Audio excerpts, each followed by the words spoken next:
Hey folks, welcome back to Keith's Garage. You've probably watched videos where I have used my brake adjustment tool to adjust the vintage Lockheed style brakes on my Chryslers, Plymouth, DeSoto, Dodge, Imperial. They've all got it. Back in the Flathead era, they had these brakes. And I made the tool myself, and I used to sell them, but I've decided I'm not making them anymore for reasons I won't go into, but I think you should consider making your own, because the tool is fantastic. Works extremely well for getting the brake shoes set exactly concentric to the center of the spindle or the axle on the rear, and you need them exactly concentric, which means the exact same equal distance all the way around when they contact the drum. Then you get good even braking. Now this is not a difficult tool to make. I'm going to walk you through it. You're going to go and you find yourself a 7/8 by 16 threads per inch nut.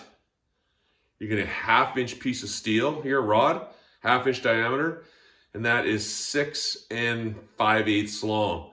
You don't have to go that long, but it allows you to get into the earlier style, late 20s Mopar brakes. I think they're around 12 or 13 inch diameter. This will do it. Sold one to a guy who used it on his car and said it worked great. Then you're going to need a couple of 2 1/2 inch -20 threads per inch nuts. You're going to thread this. You can turn it on a lathe if you want, cut your threads at 20 threads per inch, or use a die and cut it. In terms of the length of the thread, let me just get a ruler for you.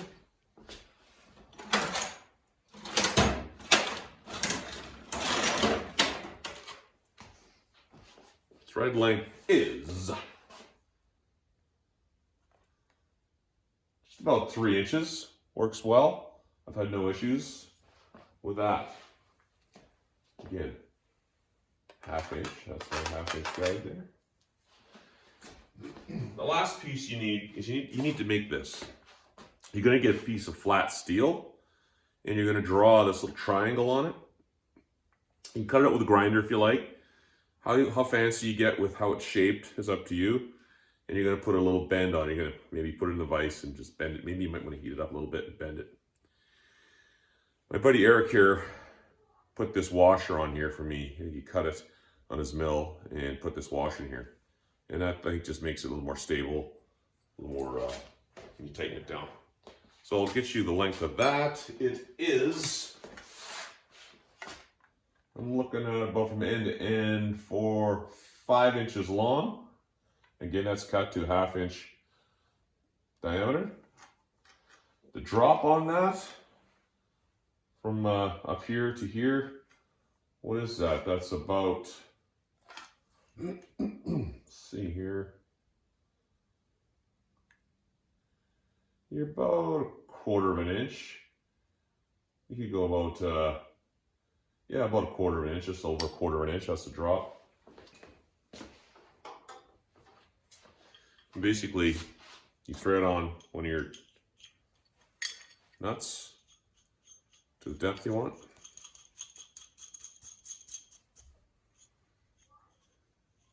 Slide your tool on like this. Then put another locking nut on the top. Now this is a fine thread, which is preferred because you can have a little bit more micro adjustments. It's coarse, it may jump a little much when you're trying to set it. And that's basically it. You're going to thread that onto your spindle or your rear axle. And if you want to know how to use the tool, you'll see it in some of my other videos. This is just about the details on making your tool. So that's about it. Get some good steel. I like Caterpillar brand hardware. It's good, high grade. You'll never wear it out. 1/2 inch rod, thread it down. Maybe, I wouldn't recommend using ready rod. You could, but I don't know. It's kind of cheap. Thickness of this plate. Let's have a look. High precision plastic calipers. Looks to be about 3/16. 3/16 is the thickness here. At the base, it is about 1 3/4 inches across there, just center drilled to 1/2 inch. There you go. You can make this and set your brakes quite easily. Here's a close-up look. The washer is welded in there on the bottom. Ground smooth grinder.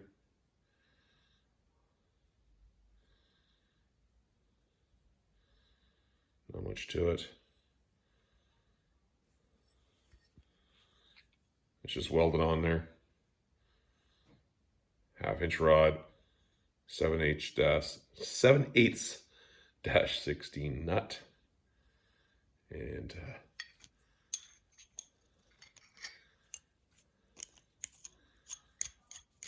1/2-inch by 20 thread there.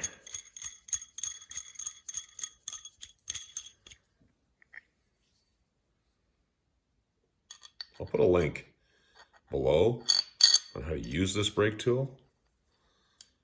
You may have seen it, maybe not. Maybe this is your first time seeing this brake tool. If you're gonna make one for yourself or get a friend to make one for you, I said I made these. I gotta give credit to my buddy Eric. I kind of hired him to make them for me. He's got a machine shop. And we had a couple of trials and we got it right. And this works extremely well. How often am I using this tool to set my brakes?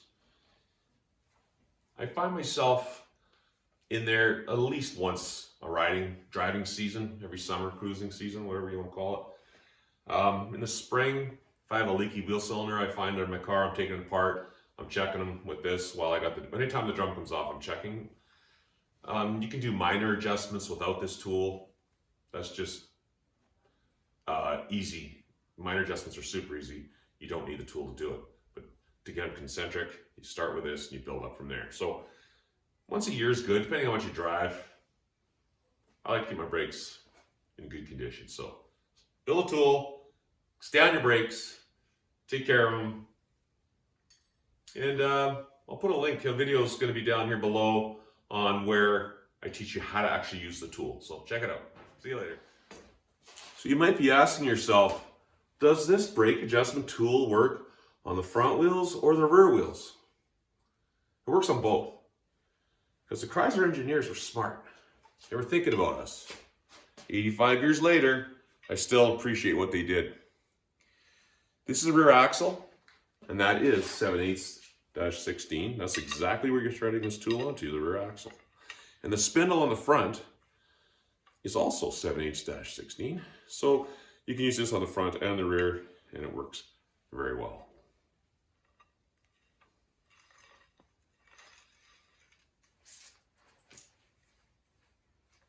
That's what it's looking like when you're adjusting your brakes here.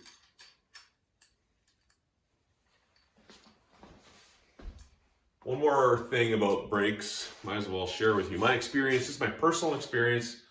Your mileage may vary. Just use your common sense and be safe if you're going to do this. But I have done it and it works fine for me. When you buy brand new brake shoes to install in your drums, this is an old spare drum I have, ignore the cobwebs. I got 4 spares, I'm lucky. A brand new shoe is set at exact radius.